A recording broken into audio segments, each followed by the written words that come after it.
دا زموږ ستاسې کورنیان په خاص توګه د کشران چې یو ته د کار دا ووایه هغه وا بل ته ووایه بل ته د کار دا ووایه هغه بل ته ووایه بس یو پر یو زیرمه کوي بل پر بل زیرمه کوي اخر کار ګسه پاتې سي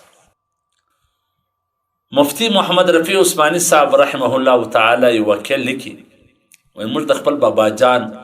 مفتی اعظم مفتی محمد شفیع عثماني صاحب سره ناست بس د خوشګوار ماحول و بانډار و ګپه وله موږ به هم لطیفې ورته ویله ده به هم لطیفې راته ویل اخر یو خبر راته وکړله چې اوس نو د کار خبره واوره ستی اما جانه مور جانه شکایت کوي چې دا زامن تا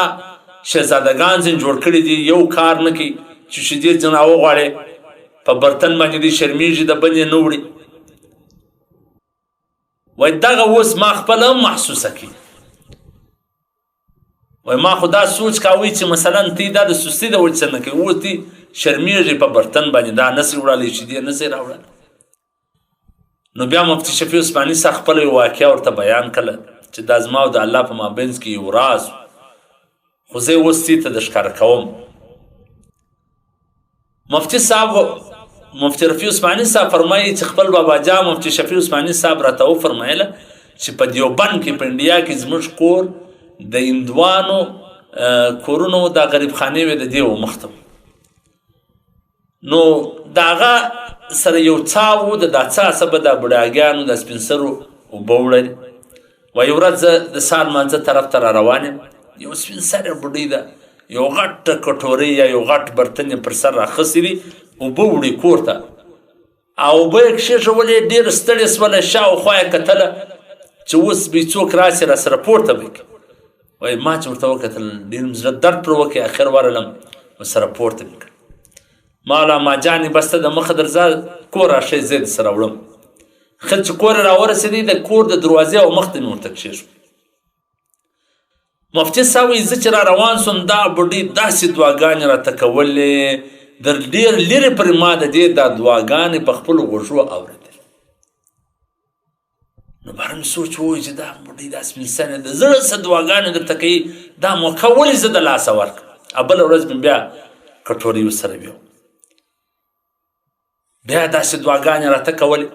آخر مې دا اراده وکړله چې زه ژوندی یم یا دا بوډۍ ژوندۍ وي دا اوبه به زه ورسره وړم د هغې تر مرګه پورې مفتي صاحب وایي ما ورسره وړل ځکه الله مفتي اعظم دې جوړ کړي وایي داسې کار وکړه چې د چا د زړه څه دعا وي درته اوس زموږ هغې د خپلې مور په کار شرمېږي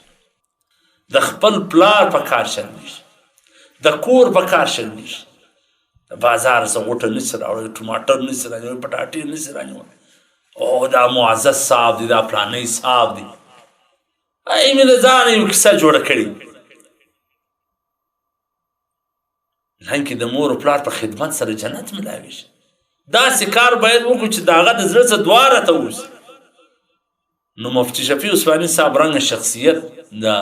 پر دې بوډۍ سپین سرې دومره خدمت کوي موږ تاسې به د خپل مور پلار دومره خدمت ونه کړو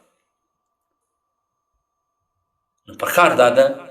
چې موږ په ځان کې د خدمت جذبه پیدا کړو د هر چا سره چې د چا څه دعاګانې واخلو